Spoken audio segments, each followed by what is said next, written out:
નમસ્કાર દર્શક મિત્રો, લોક સામના ન્યૂઝમાંથી હું ભારતી સોલંકી આપનું સ્વાગત કરું છું. હવે જોઈએ અમદાવાદથી મળી પટેલ સંજીવ રાજપૂત સાથેના મુખ્ય સમાચાર.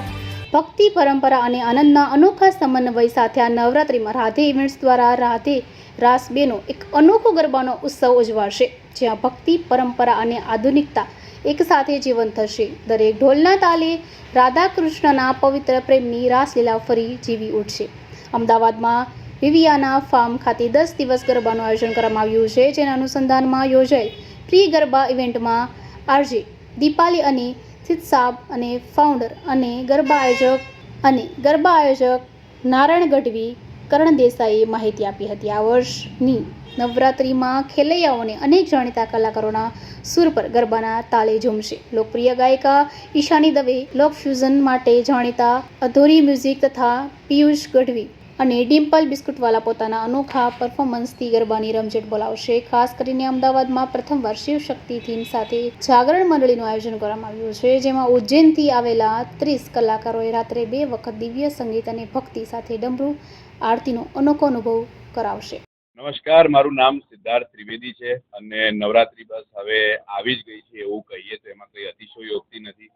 તો આ નવરાત્રી અમે 2 ગરબા લઈને આવી રહ્યા છીએ. સૌથી પહેલા ગરબા છે એનું નામ છે રાધે રાસ, જે વીઆઈપી રોડ વિવિયાના ફાર્મ છે ત્યાં થવાના છે. એ રાત્રે 8 વાગે ચાલુ થઈ અને 1 વાગ્યા સુધી છે, જ્યાં બધા સિંગર્સ હશે. પિયુષભાઈ ગઢવી છે, ઈશાની દવે છે, અઘોરી મ્યુઝિક છે, એવી રીતે અલગ અલગ સિંગર્સ છે અને રાધા કૃષ્ણની આખી થીમ છે. તો એ બહુ જ સુંદર ગરબા થવાના છે. આપણે જાણે વૃંદાવનમાં પહોંચી ગયા હોય એવું લાગે. અને બીજા જે ગરબા છે ત્યાંથી માત્ર 2.5 કિલોમીટર દૂર જે પ્લેઝર ક્લબ આવેલું છે સાઉથ બોપલમાં, ત્યાં છે. એ મંડળી સ્ટાઇલ ગરબા છે. આપણે નરેશ બારોટ, જેને આપણે ઓજી કહી શકીએ, જેમને આ શરૂઆત કરી, એ મંડળી જે છે એ ત્યાં થવાની છે. નામ એનું જાગરણ છે અને શિવ અને શક્તિની થીમ ઉપર એ ગરબા છે. તમે ગ્રાઉન્ડના કોઈ પણ ભાગમાં ઊભા રહી જશો તો મહાદેવ અને માતાજી બંનેનો સાક્ષાત્કાર થતો હોય એવી તમને અનુભૂતિ થશે. આખી રાતમાં 2 વાર મહાઆરતી થવાની છે, જેના માટે અમે લોકોએ 30 આર્ટિસ્ટ બોલાયા છે. જેવી રીતે ઉજ્જૈનમાં આરતી થાય છે ભસ્મ સાથે, મોટા ડમરૂ, ઢોલ, તાશ, નગાડા સાથે, એવી રીતે એ આરતી થવાની છે. અમારે ત્યાં પણ એક પેટ ડોગ છે, તો અમને ઘણીવાર નવરાત્રિમાં બહાર જવું હોય તો બહુ કાઠું પડે છે એને મૂકીને જવું. તો એવા લોકો માટે પણ અમે વ્યવસ્થા કરેલ છે. પેટ ફ્રેન્ડલી નવરાત્રી છે. એક અલગ ઝોન એમના માટે બનાવવામાં આવ્યો છે, જ્યાં એમના કેરટેકરથી લઈ અને એમના હાઇડ્રેશન સુધીની બધી જ વ્યવસ્થા અમે લોકોએ રાખી છે. એટલે ટૂંકમાં બંને જગ્યાએ આવવા જેવું છે. તમે એક જગ્યાએથી તમારા સંધ્યાની શરૂઆત કરો તો સૂર્યોદય છે એ પણ અમારા ત્યાં જ થાય એ પ્રકારની આખી વ્યવસ્થા છે. બહુ જ સરસ ડેકોર છે. ગ્રાઉન્ડથી અડધું જ ક્રાઉડ ભરવાનું છે, જેથી બધા બહુ જ સારી રીતે ગરબા રમી શકે. બહુ જ સારું જમવાનું પણ અમે લોકોએ રાખ્યું છે.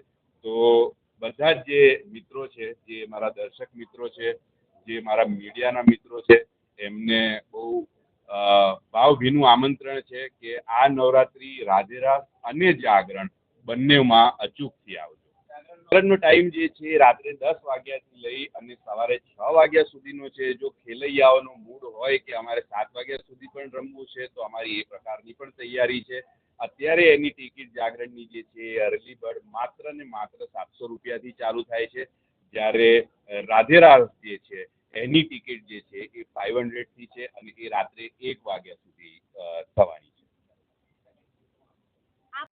મારું નામ Narayan Gadhvi, founder of Radhe event. આપણે રાધે રાસનું આ 2nd યર છે અને આ વખતે આપણે ગ્રાઉન્ડમાં 7000 લોકોની કેપેસિટી જેટલું ગ્રાઉન્ડ છે, પણ આપણે 3500 ટિકિટ સુધીનું આપણે સેલિંગ માટેનું ટાર્ગેટ છે અને એ આપણે અત્યારે અર્લી બર્ડ 500 સ્ટાર્ટ કરી દીધા છે અને જેમાં રોજ નવા આર્ટિસ્ટ સાથેનું આપણું આયોજન છે.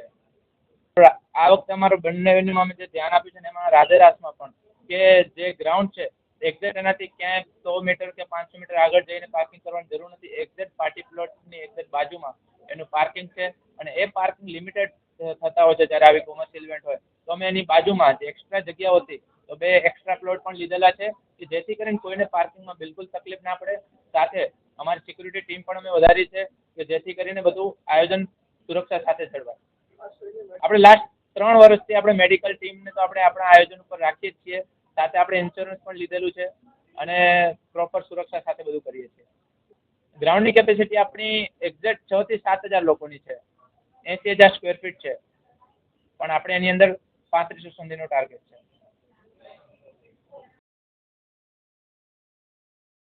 હવે ફરી મળીશું એક નવા સમાચાર સાથે. ત્યાં સુધી જોતા રહો લોકસામના ન્યૂઝ.